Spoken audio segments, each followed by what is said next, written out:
What's going on, everybody? I'm Irving Fryar, the host here at the Fryer Place, where the conversations are fire. We have some people logged in already watching. Some of you must like that intro. I mean, I like it. I've been told by some younger folk, particularly my kids, they said I need to shorten it. If you're watching right now, I see there's about 4 of us right now that have joined in already. If you're watching and you think, let me know. In the comments, put in the comments, should I shorten the introduction or should I leave it the way it is? Should I shorten it or should I leave it the way it is? I don't think it needs to be shortened. I just think sometimes our attention span is not what it needs to be or what it can be. How you doing, Sister Rashida? God bless you. Good to see you, one of the members of the church.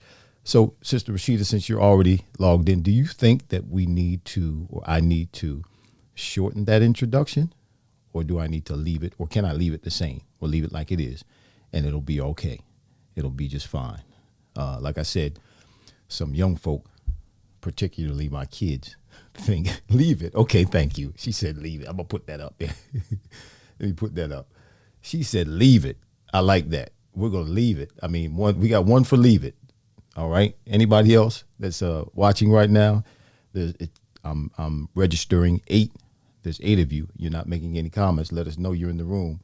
Well, you know what? Hope is my sister, and she says, "Hi, I love it." But you're old school like me, Hope, and these are some of the younger people who have a little lesser attention span, and they're saying I need to shorten it because by the time, folk, if they log in and they see the intro, and if it starts taking too long, they're going to log back out, and we'll lose them.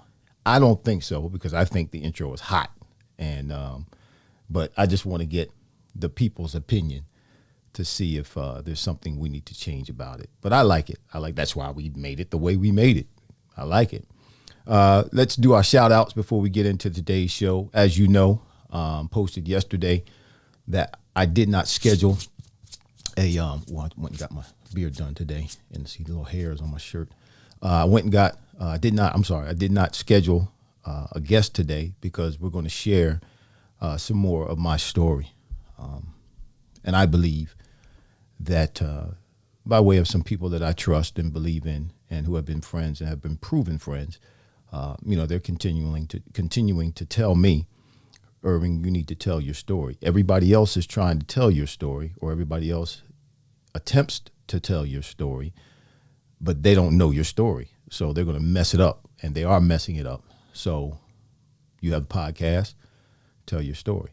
And I'm going to share some more of the story today. As I posted yesterday, we're going to talk about the trial, or I'm going to talk about the trial. Hopefully you can comment, ask any questions. I'm just going to give facts. I'm not one. Well, let me do the shout outs first. We got some people logging in. Sister Journey. Hey, Pastor, long time no see. This is Shantae Cole. Hey, Shantae. She says the introduction is great. I'm putting that up. I got to show that. She said it's great. Good to see you, Shantae. Thanks for joining us today. Good afternoon, Vinny Capriati. What do you think about the introduction, Vinny? Do you think we need to shorten? Did you watch it? Do you think we need to shorten? I need to shorten it, or can I leave it the same? Now, all of these folk that are that have logged in so far, you all are kind of old school like me. So I'm not saying that you're old. We just have a more of a old school mentality. We're not a part of necessarily the millenniums. So we think a little bit differently than they do. But I've been told by some millennials,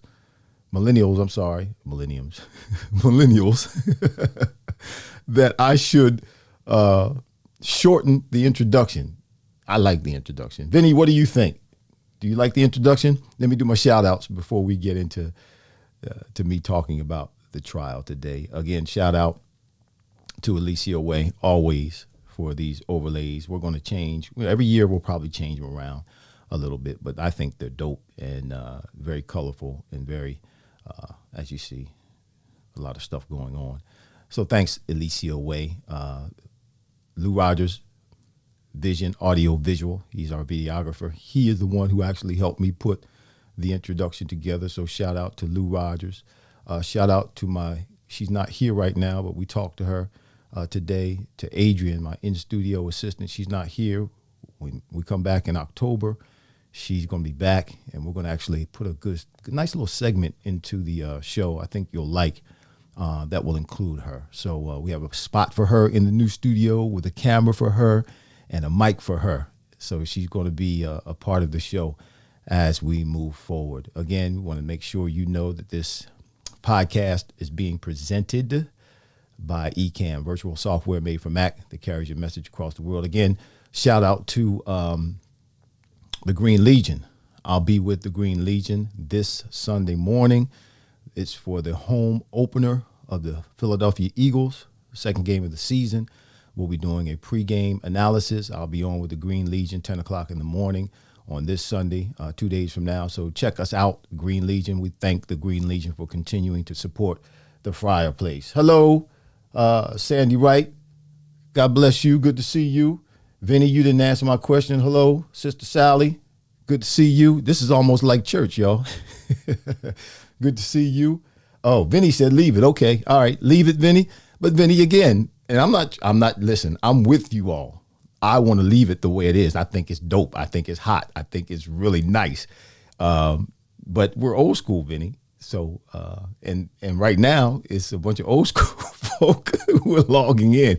So I'm trying to reach, I don't want to reach just us. I want to try to reach the masses. But anyway, we thank you all for who are logged in right now. Shout out to every one of you. My mother, Mama, thank you. Thank you. Listen, my mother has continued, and she's going to hear this this dialogue, I guess, or this monologue that I'm going to present today. And I don't have any notes. I don't have anything prepared.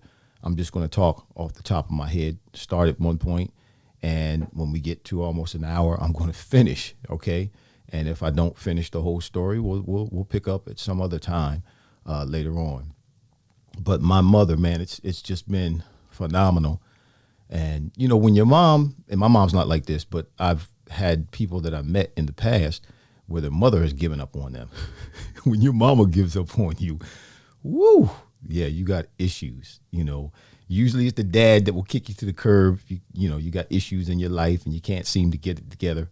But when your mama kicks you to the curb, my mother never has done that. My mother's always stuck by me. And I was earlier when I was younger, I was a crazy, and she'll tell you herself, I was a crazy person. I was a nut.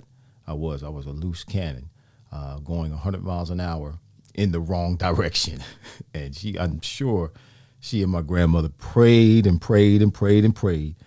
And finally the Lord grabbed hold of me and made all that stuff that was wrong. He turned it around and made it right. So thank God for a praying mother, a mother who never gives up on her child. I like that, Vinny. Vinny said, the truth doesn't need notes. I told you I don't have any notes. I'm just going to talk off the top of my head. And I kept trying to think of, where to start and where to go and where to finish. Just like, when I'm preaching a sermon, that's what you want to have. You want to have an introduction. In your introduction, you want to really talk about what it is you're going to talk about in the substance of your message. Then you want to have a couple of 3 points, because if you don't have a point, then you just wander around not making any points. So I've always been taught to make sure you have at least 1 or 2 points, at least 1 point, so you can make a point. But I usually have 3 points or so, and then sub points with the points, and then a conclusion, and say what you already said in your conclusion. So I was walking around trying to think about what I wanted to say, and it really didn't matter, because it is what it is. So let me lay a little foundation. Kiki, good afternoon. Good to see you. God bless you. Thank you for being here with us today. We have quite a few watchers today. Thanks for being here. Let's continue to spread the word about the Fryar Place. Yeah, we're live on Fridays at noon, 12 noon Eastern Standard Time. But these live broadcasts, live podcasts, they post afterwards. So you can go to the Fryar Place and watch them anytime. We have about 2.5 months now. We started our first podcast on July 2nd. So we have about 2.5 months now of some nice podcasts. We've had some serious conversations. Amen. I like this. Let me do this. Where the conversations are fire.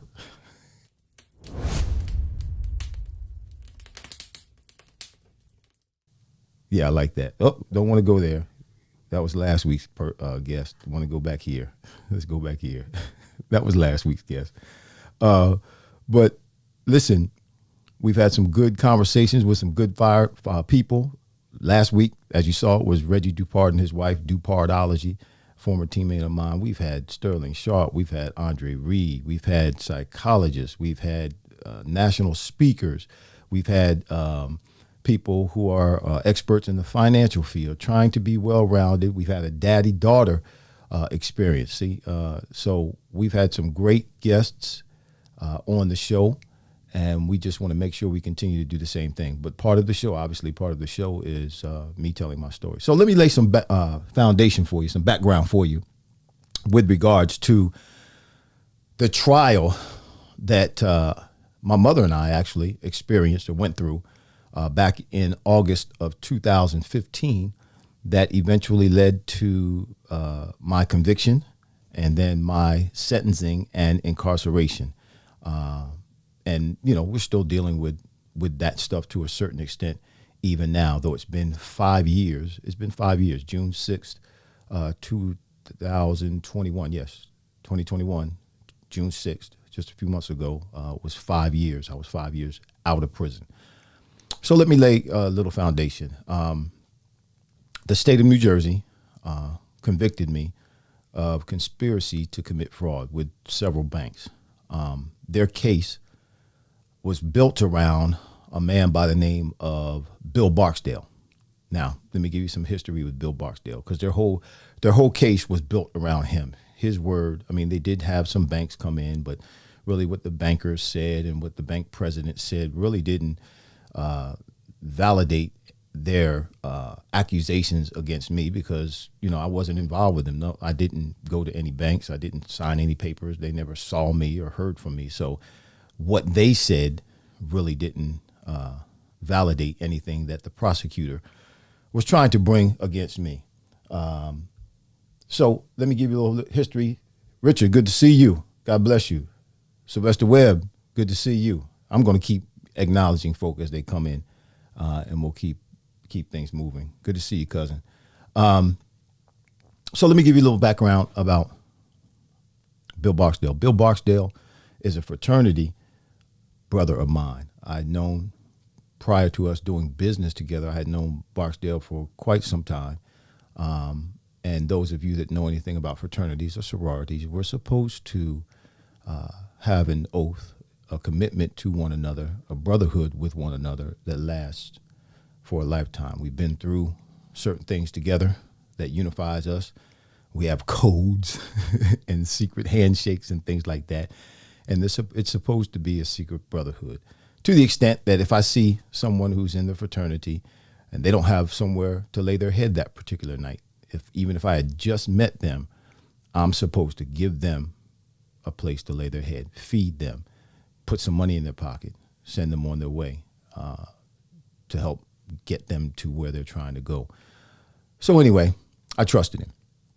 We had done some business together for years. There was a point in time where Bill came to me and asked me to start. He wanted to start and use my name to start a boot camp, the Irving Fryar boot camp.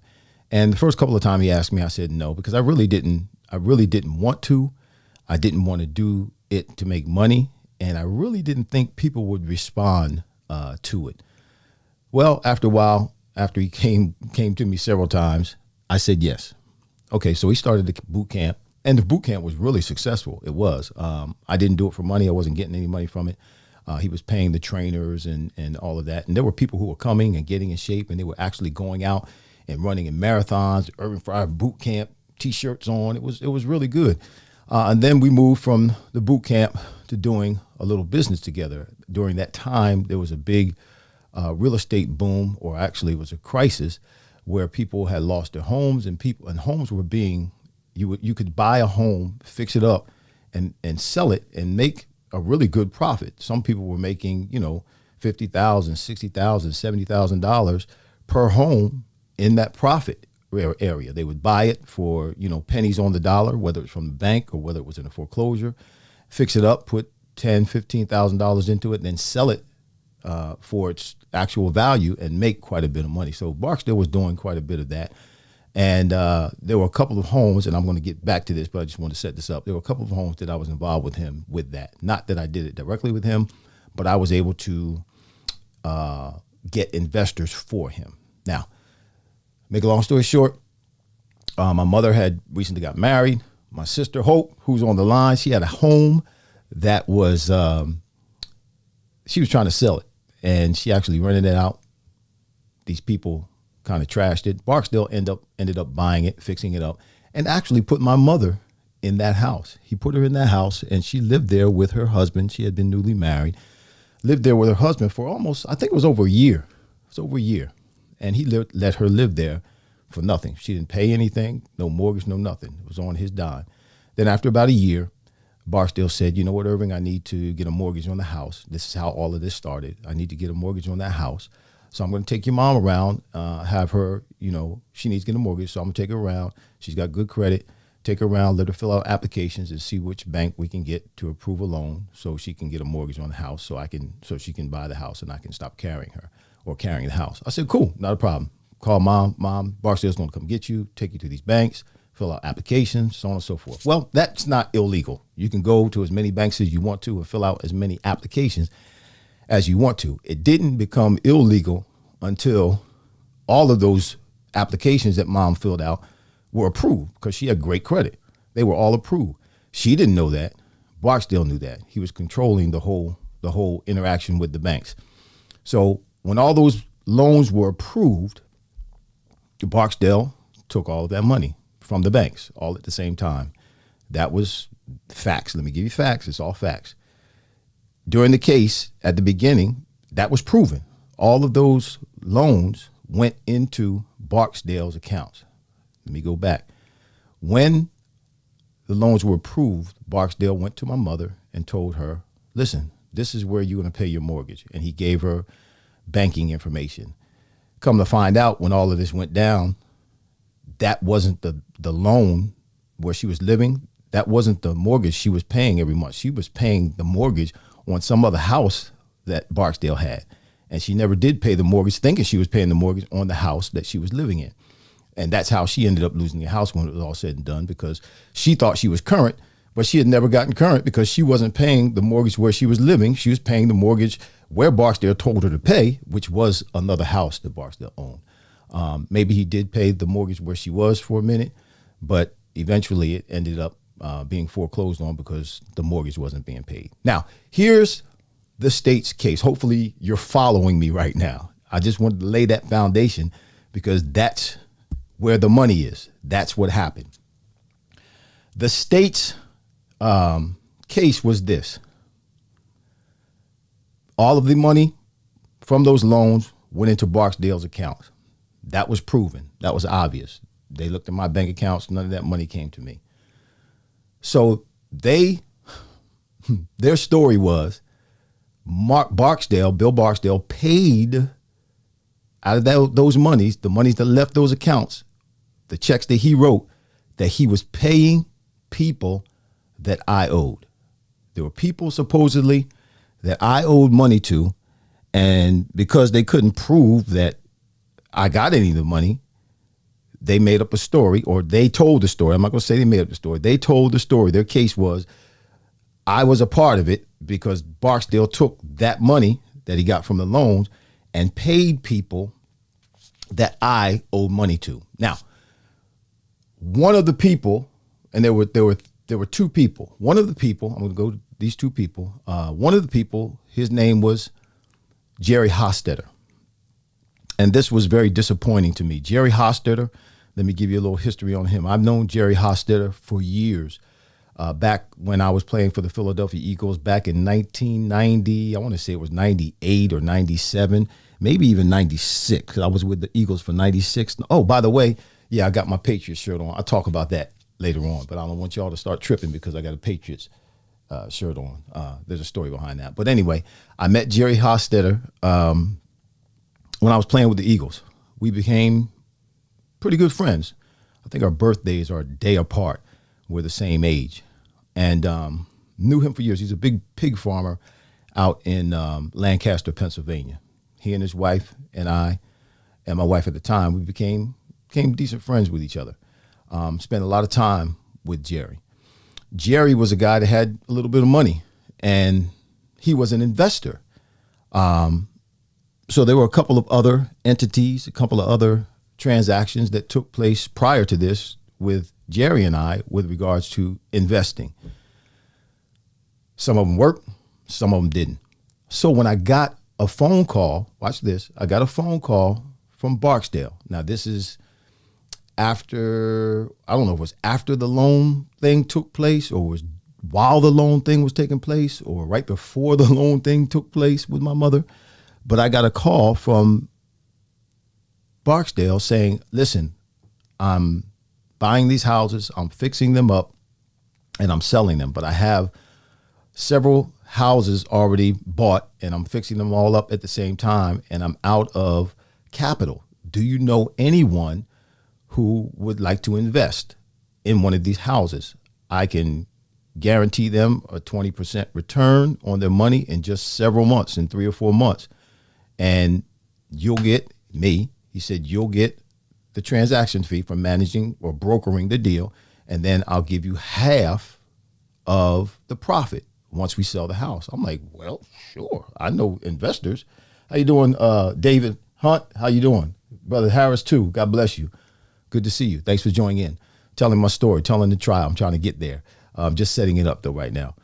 So he said, do you know any investors? Well, Jerry and I had done investing before. I'd done some investing and pointed him towards people that I knew that came to me and asked me if I had any investors or knew any investors. I'd done it before. So sure, I called Jerry. Jerry invested. Jerry invested $100,000 in a home. Several months later, Barksdale sent him back $120,000.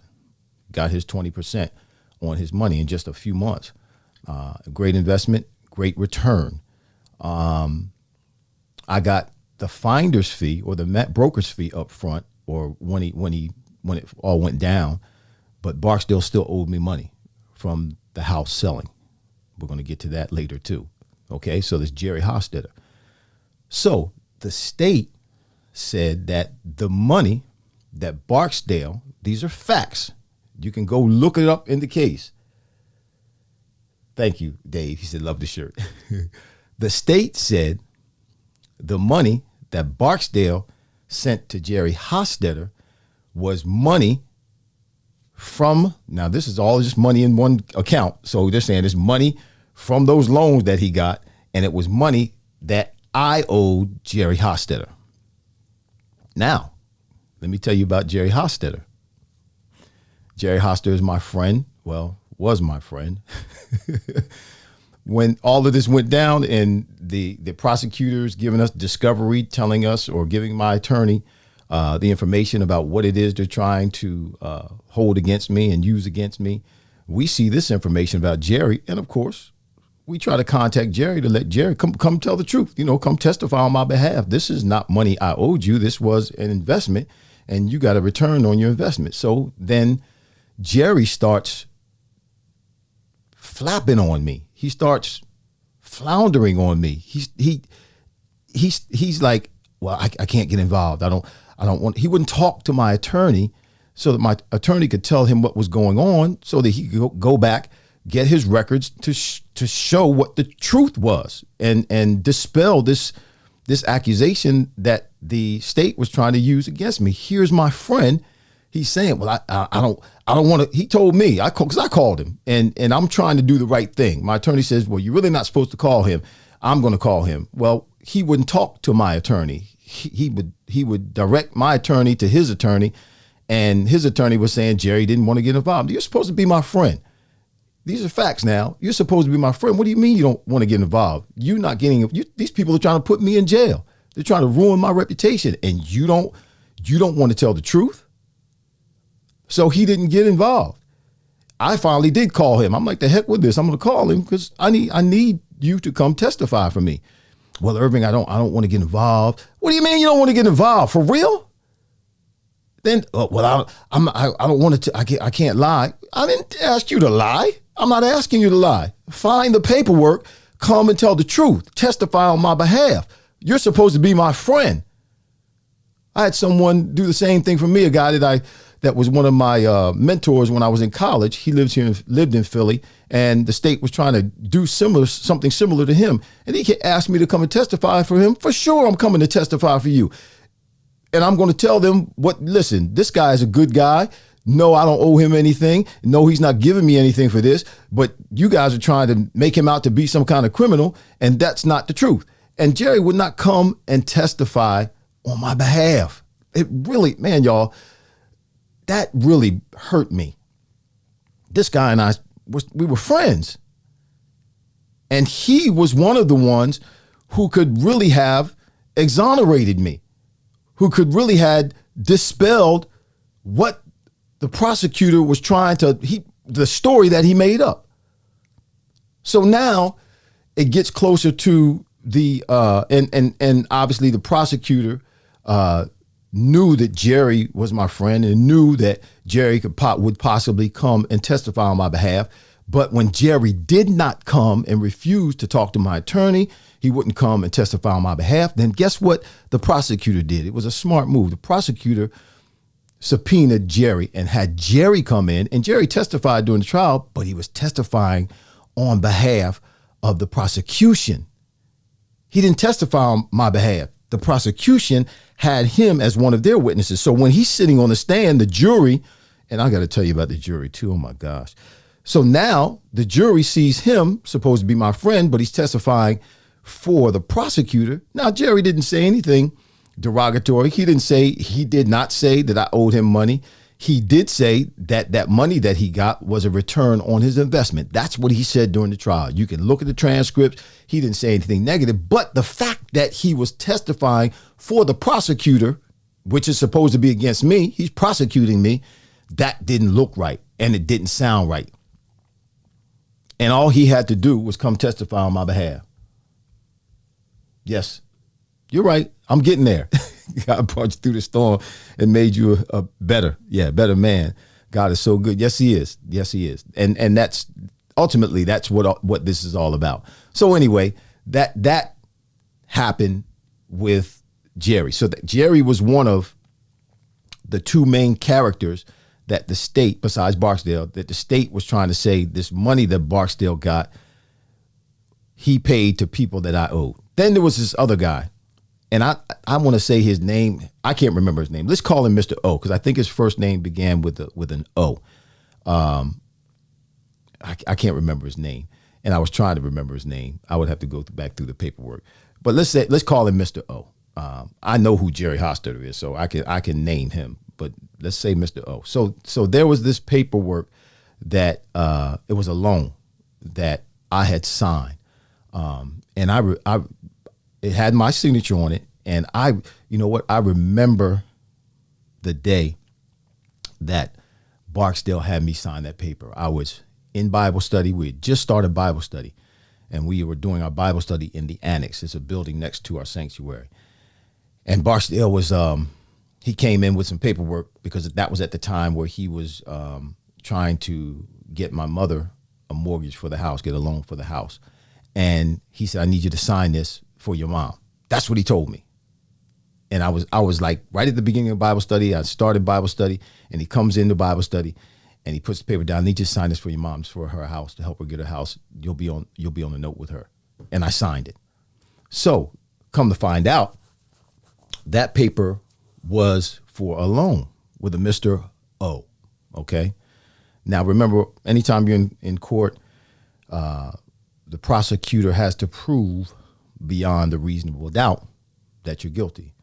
If there's any reasonable doubt, as the defendant, and I learned this in court, you're supposed to get the benefit of the doubt. You've heard that before, right? You're supposed to get the benefit of the doubt. But the prosecutor has the burden of proving beyond a reasonable doubt their story. So Mr. O comes in, and they're saying, the prosecutor saying, this money that Barksdale paid to Mr. O was money that I owed Mr. O. Like I said, I don't remember his name. We'll call him Mr. O. That I owed to him because of this loan. Well, okay, my signature's on the paper. It's from Mr. O. That's provable. But here was where the problem lied. Again, these are facts. This is not my opinion. This is not made up by me. This is not my emotions. These are facts. When Barksdale testified about Mr. O, he said that I introduced him to Mr. O. Okay?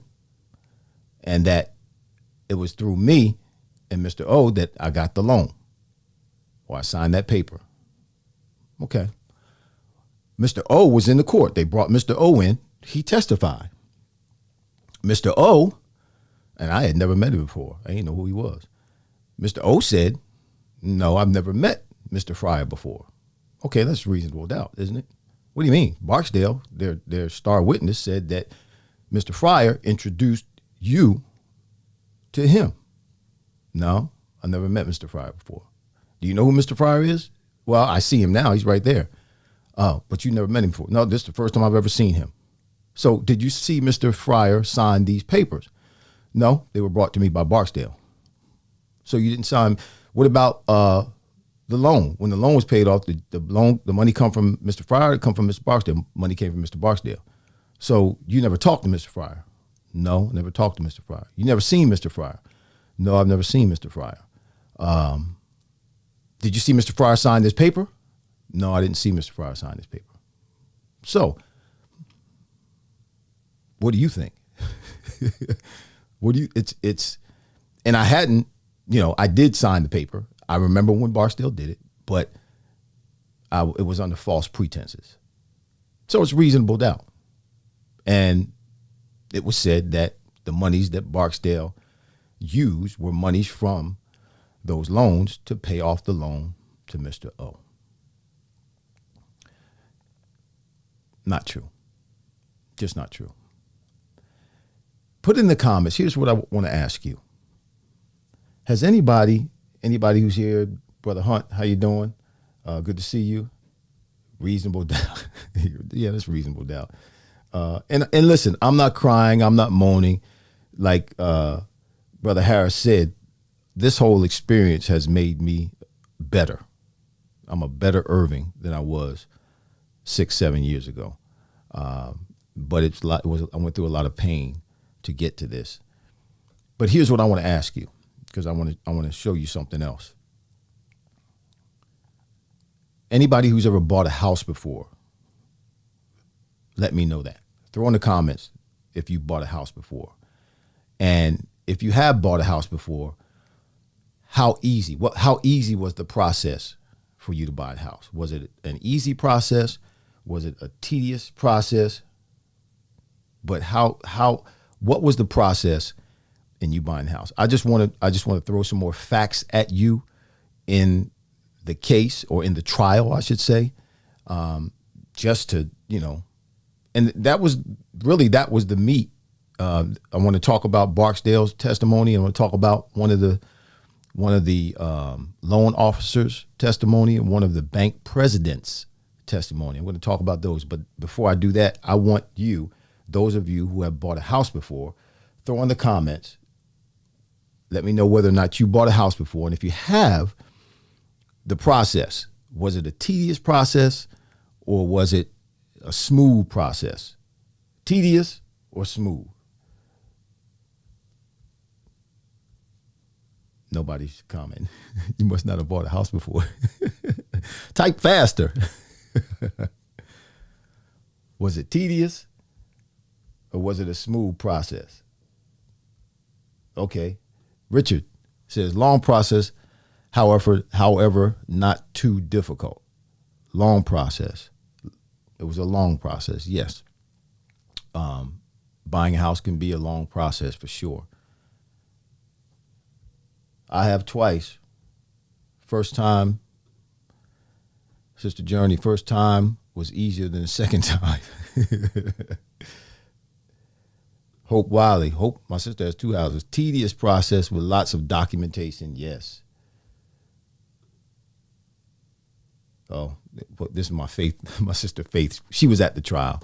And of course, this doesn't count when your family's backing you up, but it's cool. Well, it does, I guess, because your family can kick you to the curb too. The prosecutor also presented false signatures that were supposedly yours. There should have been a comparison of your signature and the ones they said were yours. Yeah, you're right. But you're right. You're right. But I'm going to show you. When I talk about the banker, the president, and the loan officer, and the process of buying a house, I'm going to talk about some of that. Vinny says, wasn't smooth. Monica, good to see you. Tedious and long. Well, let me say this. Here's what I want to say. And this is we've already talked about 2 of the witnesses for the prosecutor. Both of them, they were shaky. Jerry Hostetter, Mr. O. Both of their testimonies were shaky as far as the prosecutor being able to use them against me. And again, that just goes back to the jury. Okay, let me say it this way. I'm not going to give you my opinion. First of all, there was a guy, one of the jurors, who kept sleeping. Now, my life is on the line. My life is on the line. Whether or not I go to prison, and it was a 5-year sentence, whether or not I go to prison is in their hands. And this cat is sleeping, and nobody's saying anything. Now, one of the problems, or one of the issues, I should say, one of the challenges with the jury is this. Though, if you ever listen, I should have listened to a couple of the attorneys that I talked to prior to the one I hired, because they said, don't go to trial. But I went to trial because the Lord told me to go to trial. Okay. So obviously there's something I was supposed to learn. I'm still supposed to learn through all of this. But there were some attorneys who said, don't go to trial, because if you go to trial, there's a chance you'll be found guilty. And you go to trial, then that's all the people are going to remember. People are going to remember you went to trial and this and that happened. It's going to be in the newspaper, so it's going to be blown up. And that's all people are going to remember. He said, make a deal. This is what these other attorneys said. Make a deal and it'll go away. You may have to spend a little time in prison, but it won't be like having a trial. And I didn't listen. But there's, when they're picking the jury, one of the questions that they ask, and I say that to say this. Yeah, if you can, I'm not recommending this, but man, hindsight is 20/20. If you don't have to go to trial, don't go to trial. Don't, because when they pick the jury, one of the questions they asked the jurors in jury selection is, do you have a bumper sticker on your car? As asinine as that sounds, that's one of the questions that is mandated, that is asked to someone who is a potential juror, and first of all, they could lie and say they do or they don't. Nobody's going outside and checking any cars because they don't check the cars. So they can say whatever they want when they're being asked these questions. But my question is, what does whether or not someone has a bumper sticker on their car have to do with their ability to remember, with their ability to comprehend, with their ability to discern, with their ability to look at a person and determine that person's continence and the validity of what that person is saying? What does a bumper sticker on a car have to do with any of that? Now, mind you, my trial was 3 weeks long. The jurors were not allowed to take notes. They weren't supposedly allowed to talk to anybody. But the biggest thing was they weren't allowed to take notes. So how could, particularly if it was somebody who has difficulty remembering, if someone who cannot discern very well, how can they remember what happened day 1, day 2, when they're trying to come to a conclusion as to whether or not my mother and I are guilty? And then you have the juror who sleep, which just, it really bothers me to this day. It bothers me to this day.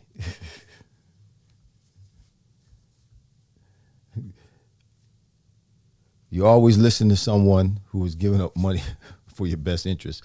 Well, you're probably right about that. Yeah, you're probably right about that. So let me tell you about one of the other people who testified on behalf of the bank. There was a bank president, one of the banks. There was like 4 or 5 banks involved. One of the bank presidents, actually, he was getting a little agitated. And in his statement, he said, well, I'm in this business to make money, because my attorneys were coming at him, asking him about the process of bank applications, loan applications, so on and so forth.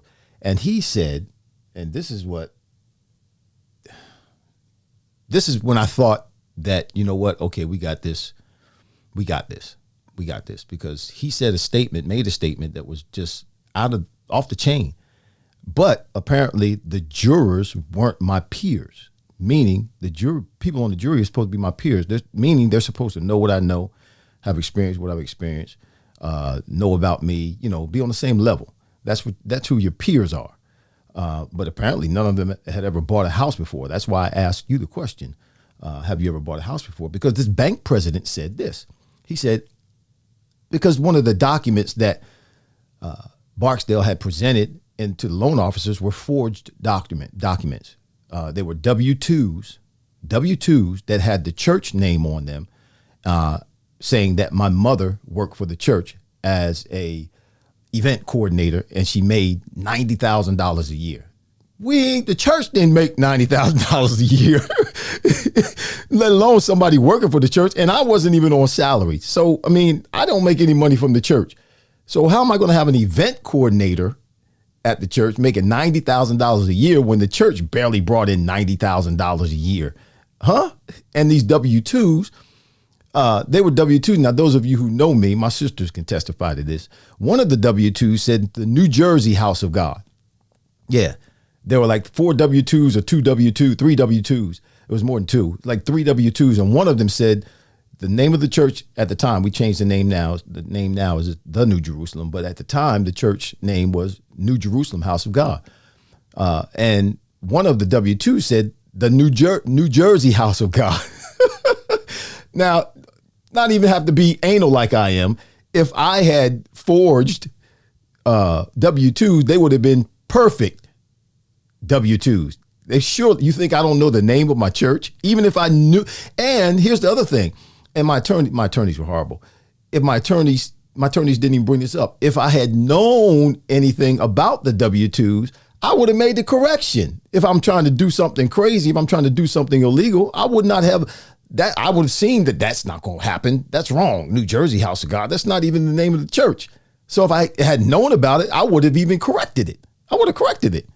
So that was crazy too. But anyway, this president of the bank said, listen, when people come into the bank, because nobody saw them, they couldn't prove that they saw, because I wasn't involved. They couldn't prove that they saw me, that I came into the bank, that I came with my mother, that I signed anything.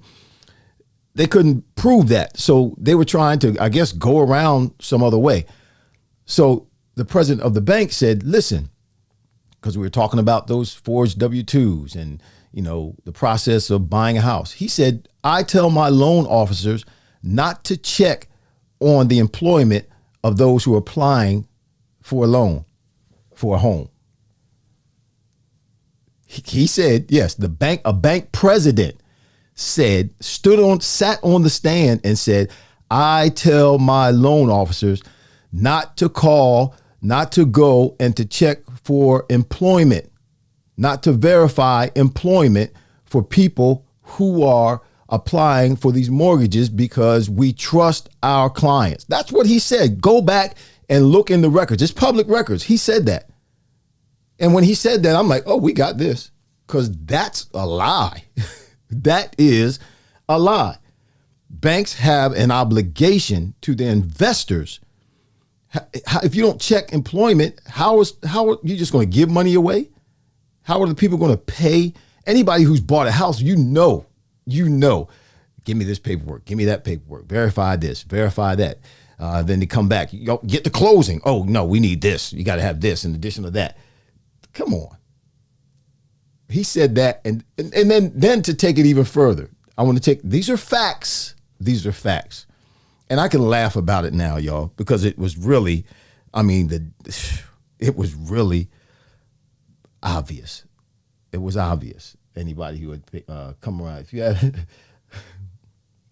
if you have a mind to, please click the like button. Click the like button, y'all. Click the like button. Monica says, I remember. Yep, I remember too. So watch this. And I'll be done in a little bit with this part of it.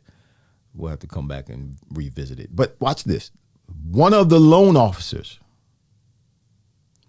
sat on the stand and testified. This was before the president of the bank came up. I don't think the loan officer and the president of the bank were there at the same day. So he didn't hear what she said. She didn't hear what he said. One of the loan officers said that she called my mother and actually talked to my mother to verify her employment. Excuse me.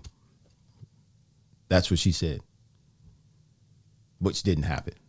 These are facts, not opinion. She said that I remember her voice. I remember her voice. I called her and talked to her about the loan. Now, first, her boss said he told his loan officers not to call to verify employment. Secondly, she said she called and she talked to my mother about the loan. She remembered my mother's voice. Well, while Barksdale was on the stand, these three pieces go together. My attorneys weren't good. These three pieces to go together. While Barksdale is on the stand, they had documents up on the screen. I'm looking at the loan documents and I look and I see the phone number for the applicant. And the phone number wasn't my mother's number. So my mother didn't put her number in the phone number part for the applicant, the phone number space for the applicant. It was Barksdale's phone number. So while Barksdale is on the stand, my attorneys asked him, Mr. Barksdale, whose number is that on the application in terms of the applicant? He said, it's my number. It's your number. Yeah, well, I thought Mrs. McGee signed these applications, fill out these applications. Well, I had my number put in there so that if when the loan officer called, they would talk to me or they would talk to Mr. Fryar is what he said. They would talk to me or talk to Mr. Fryar. Okay. again, maybe these jurors, again, weren't my peers. Because if you were my peer, then you would have been able to, okay, a bank president saying that he tells his loan officers not to call to verify employment. There's something wrong with that. There's something wrong with that. Then you have his employee saying that she called and talked to my mother to verify employment. Well, he just said that he told them not to call. Then you have Barksdale saying, well, the number on the application was his number. So how does she call his number and talk to Mrs. McGee when she said she called and talked to Mrs. McGee and remembered her voice? No, the number that she called, is that the number? Yeah, that's the number. If you called that number, you would have gotten Barksdale. You tell me. These are facts. Go back and look at it. These are facts. These are facts. Let me say this. Let me say this. Two more things. First of all, and this is a fact, my attorneys sucked. They were horrible. They were the worst. They were. Fury was my mother's. His name was Fury. He was my mother's attorney. I don't know if he's trying to be Perry Mason or what, but he never took notes. And in his closing remarks, he never made any of these points. They never touched any of these things that would have brought about doubt. Never touched any of that. Never brought the differences up in the closing remarks. My attorney either. And I was wondering, why don't you take some notes? Why don't you keep track of what's going on? I got it in my head. No, you didn't have it in your head because you didn't remember anything that you needed to remember, and you didn't say anything that you needed to say to create reasonable doubt in your close. And there were plenty of facts that he could have used and put together to create reasonable doubt. Just the few that I mentioned to you just now. There's more, but those were the biggest ones. Those were and that's enough. To me, that's enough. And my attorney, Michael Gilberti, he sucked. He sucked. I'm sorry for using that kind of verbiage, but he did. Anybody seen the movie My Cousin Vinny? Yeah. That was, you remember the scene where the attorney comes in and he's talking all smooth and everything while he's talking to them while they're in the visiting hall, but then he gets into the courtroom and can't get two words out of his mouth. That was my attorney, Michael Gilberti. He was a former federal prosecutor.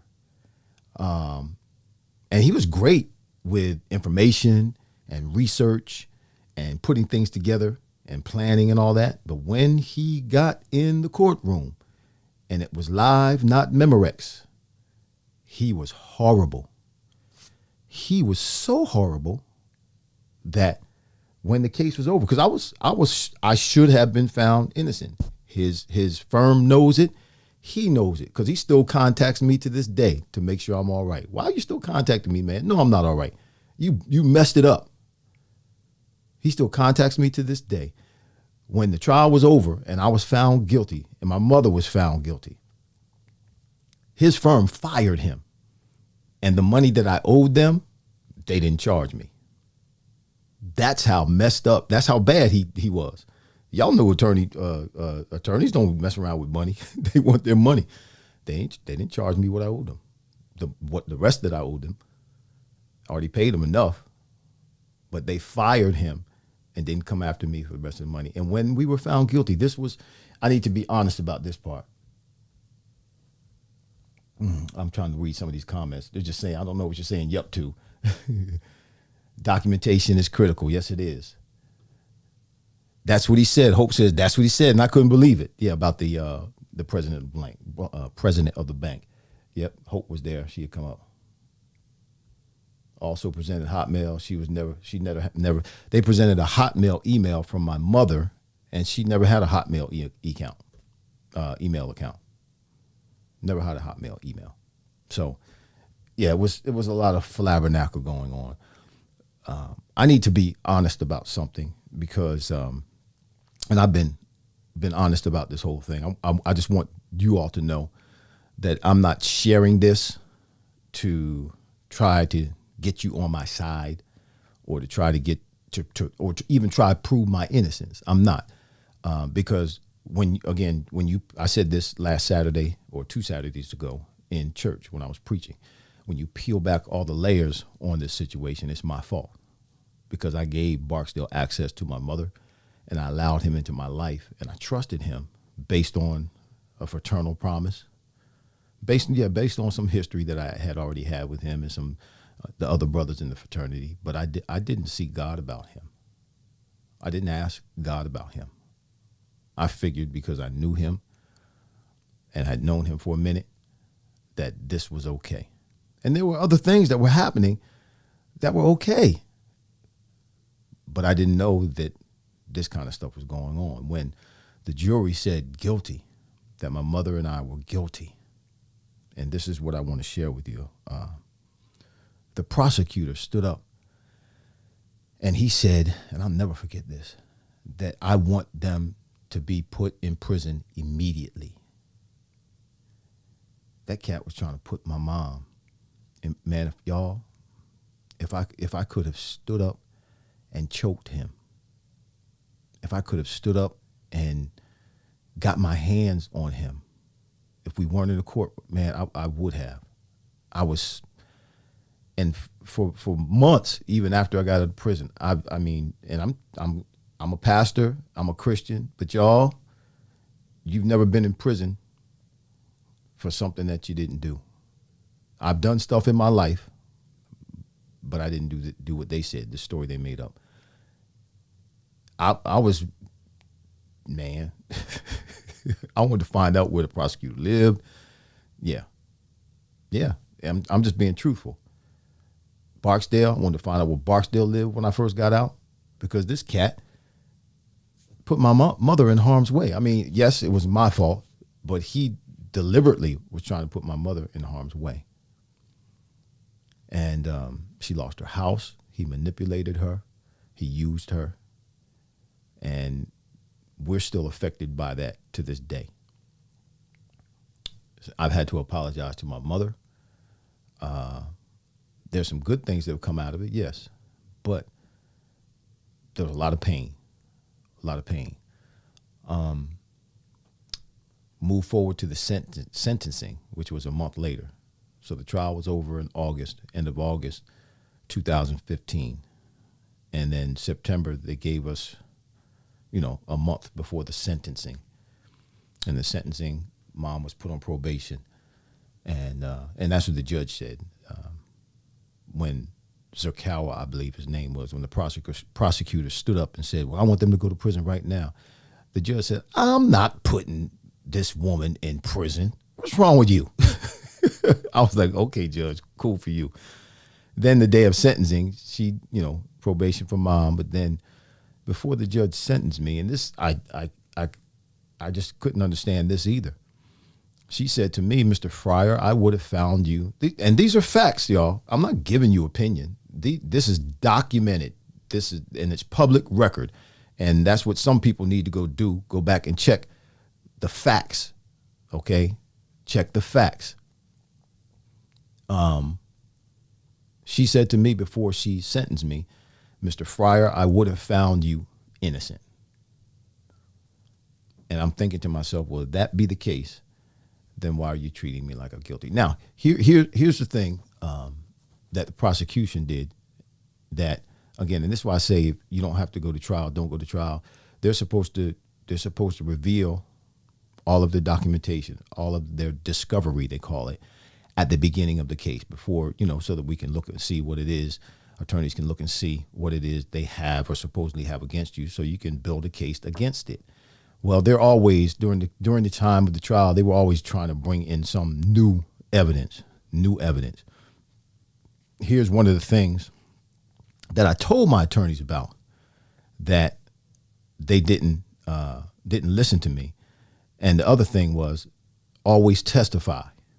There was so much obvious to us and obvious to me that by the end of the trial, my attorneys were telling me, you don't need to testify. You don't need to testify. So I listened to them. I did. But y'all don't ever not, if you're trying to defend yourself, that's one of my major mistakes there. I didn't testify because I thought the jury saw the obvious. We thought the jury saw the obvious, but they did not see the obvious. And when people don't see the obvious, when people don't testify, other people think that they're guilty. They automatically deem you guilty because they feel as though when you don't say anything, you have something to hide. And I know, now that's my opinion. That is my opinion. But I know, but the fact that I didn't testify, that's a fact. But my opinion about it is, because there was too much reasonable doubt. So they had to take the fact that I didn't testify as something in a negative way. Then the other thing was this, and I'm done. There was monies because Barksdale and I were doing transactions together. And the couple of houses that we did, like the one with Jerry Hostetter that I mentioned to you at the beginning, he still owed me money. So right at the end, right before the indictment and all, he was still paying me money. And there were banks. He would send me to a bank, and I signed for the money. And they give it. It was some banks that he dealt with from his account. And one of the banks he sent me to, and it's the person that was there, I believe, this is my opinion, knew what was going on. One of those loans that he had taken out and taken the money out, there was a couple of dollars left in it. And I signed for one of those, thinking that I was getting money that he owed me from one of his accounts. And they were able to connect me to one of those accounts by way of that way, as opposed. But again, it's not like I got all the money. It was a few $1,000s. So my signature was connected to one of those loans that he had taken out, and he duped me into doing that. But that wasn't that. I don't think that was a big deal because they charged me with all the money. They said I was responsible for all the money, not just the few dollars that I got from signing my name, thinking I was signing just so he had proof that I got the money from his account. So that was the trial. That was the meat of the trial. Those were the biggest parts of the trial. The rest of it was just a bunch of documents they were putting up. The first couple of weeks was just all these documents and loan papers that Mom had signed. That's all the prosecution really put up. But it wasn't until Barksdale came in and the bank president came in, Mr. O came in, and Jerry Hostetter came in, and some of the loan officers came in and started talking that that those testimonies were really left when it came to valid facts. But here we are. We're alive and well. God uses pain. God uses tribulation to build our strength. Am I better? Yep. Am I stronger? Yep. Am I wiser? For sure. Sure enough. Will I make that mistake ever again? Ooh, almost cussed. No. Nope. Won't make that mistake again. Get me once, shame on you. Get me twice, shame on me. But I wouldn't be on this podcast if that didn't happen. I would be probably doing something else. I never would have taken the time to delve into the equipment and get into the presentation of all of this had I not gone through what I'd gone through, which put me in a position to be able to seek other things and seek other means and to grow myself in different ways. Before this, y'all, I was low tech, just above no tech. I wouldn't mess around with anything technologically. I would not. I just was scared of it. But now I'm doing all kinds of stuff, setting up cameras and monitors and all kinds of things that I never would have done before. So thank God that all things work together, yes, for our good. Any of y'all have any questions? Anybody have any questions? Hope and Richard and Monica, Faith, Hope and Richard, David Harris, Vinny, you still there? Let me throw some music on. You still there? Let me see. Oh, we got a whole host of folk. Watch what Sister Journey says. Barksdale will reap what he has sown if he hasn't already. Well, check this out, Sister Journey. You're exactly right, because like I said, I was looking for him. I was hoping that I would see him when I got out, but I never did see him. I think the Lord was protecting me, because I don't know what I would have done had I saw him. I probably would have followed him home and done something stupid. Then I would have been guilty. But last I heard of him, he's back in prison for the same thing. He's back in prison because he was doing the same thing. Then he's still here. Faith said, now I got to go back to work and yell at people who don't know what I'm mad about. Don't get mad. It's all right. You know I'm okay, sister. That's my sister, Faith. Faith came to see me. I think maybe she missed one weekend. But for 8 months straight, every Saturday, she came to see me in the prison. She held down the church, too, while I was on vacation. She held it down. Thank God for my mother. Thank God for my sisters. Yes, Barksdale is back in jail. And yes, God is looking out for me. God's not just looking out for me, Brother Harris. God's looking out for you, too. Yeah, he's got us all. Those of us that know him, those of us who are his children, he's got us all. And that's what we need to be happy about and rejoice about and confident in. Bay says, wow. M. Bay. What's the first name, Bay? You go, Faith. We're going over time, y'all. I'm really having fun with this. Next week on the show, we're going to have a guest host. Yeah, it's going to be a surprise guest host. We're going to have fun next week. I got something a little bit different. I'm not even going to tell you who it is, but I have something a little bit different for us next week. Ty sounds. Is that Pop-Pop? Is that you, Noah? It sounds like he was jealous for your success, Pop-Pop. That's got to be. What is that you got? Y, car, T? What is that? That's got to be. Is that you, Noah? It's got to be Noah. That's the only grandchild I have that can log in and come on board. He was with us last week. So yeah, we got a surprise guest next week, surprise host.